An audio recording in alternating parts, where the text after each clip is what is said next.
خلا مایک بندو हम क्या बोले ماشاءالله یخنیم داسې ده چې وي چاقوان جوړو هیڅ خبره نه د لوکل تاسو د خپل ځای کنه د علاقې باره کې یخنیا څه وایو دا جوماتونه په پېښور کې بیخي نشته ساده هم دی او په ساده کې تیله دار دی ډیزایندار هم دی इलाका जन्नत है और जो जन्नत में जाने के लिए दोजख से गुजरना पड़ता है ये هوا دومره مزیدار او تاسو ته هوا سپیډ او د اواز په پته نه لګي بیخي لیونې کړو داسې لیونې چې وجد کې راوستي وو خلا مایک بندو हम क्या बोले हम क्या बोले बोलो कुछ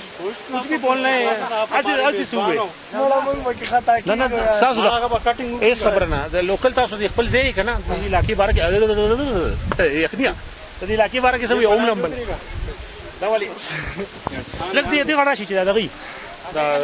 मोड़ा मुंह ته ناراضي پښتو نشوي پښتو په اردو کې وي اردو کې دا اورنګ دا صوفي اجتماع او تاسو میزبانی کړی دا جی او دا ملمانم دلته راوستي دې ځای ته بس تاسو نام څه دی حماد حماد یو کومه ته ګوره کیمره اعوذ بالله بسم الله سٹارټ ونه خیر کټینګ کیږي تا نه غلطی کیږي اسکی کټینګ کیږي اسانه زه څه وایم بس خالی د علاقې باره کې وای کنه د علاقې اوسېدونکي ما څومره خلک د سیل راځي خلکو روزګار روان دي لاره کې ډېر ښکلي هوټلې دي که تاسو راته غواړئ تاسو هم راځئ او خو 4x4 ګاډي نه بغیر مه راځئ بالکل او دا خبرې نو ورته یې چې موږ ډاله شته دی دا نمبر دی که چا ډاله پکار بسم الله کو سٹارټ ورته زمانو वहाँ से अल्हम्दुलिल्लाह हम डाला गाड़ी में बैठकर यहाँ एक आबशार है कमराट वैली में तो अल्हम्दुलिल्लाह यहाँ बहुत से टूरिस्ट आ रहे हैं और अल्हम्दुलिल्लाह हमारे साथ मुख्तलिफ उलमाए कराम भी हैं। अस्सलाम वालेकुम रहमतुल्लाह। माशाल्लाह अल्लाह का लाख लाख शुक्र है और उसने हमें पूरा मौका दिया कि आप सैर व तफरीह कर सकते हो, अल्लाह पाक की कुदरत के नज़ारे देख सकते हो, खा पी सकते हो अपने मामूलात वज़ाइफ नमाज के साथ साथ। तो अल्हम्दुलिल्लाह हम इधर आए, बहुत खुश हुए। मेरे साथ एक भाई बैठा है जो दरा दमखेल को हाट रोड के ताल्लुक़ रखते हैं, बड़े दूर दूर के भी साथी हैं। तो अल्हम्दुलिल्लाह अल्लाह का शुक्र है, बहुत अच्छा दौरा रहा। सब लोगों को चाहिए कि वो इधर आए और अपने अल्लाह पाक के नज़ारे और कुदरत के नज़ारे देखे और अल्लाह पाक का शुक्र अदा करे।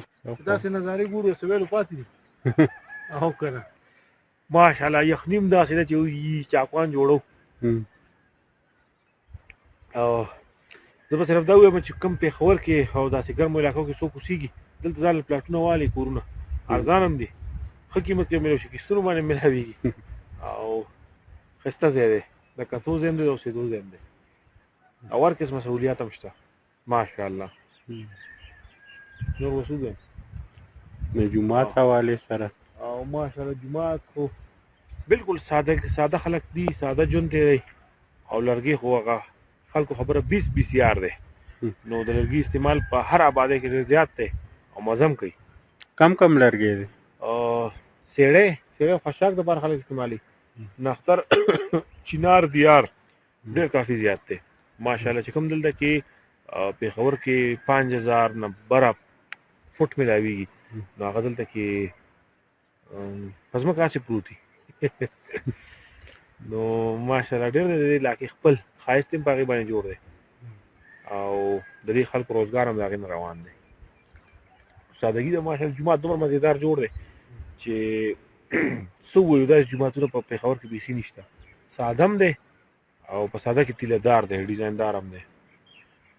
ټول آبادي تقریبا د لرګي چتونه خو تقریبا ټول د لرګي د پاسه باندې دې ته څه وایي ډلاني شیپ هغه پکې راغلي. موسم خو ډېر زیات یخ دی، هوا دومره مزېدار او تاسو ته هوا سپیډ او د اواز په پته نه لګي او د سیند لاندې اوبه هم را روانې دي. اوهو ډېر مزېدار دي.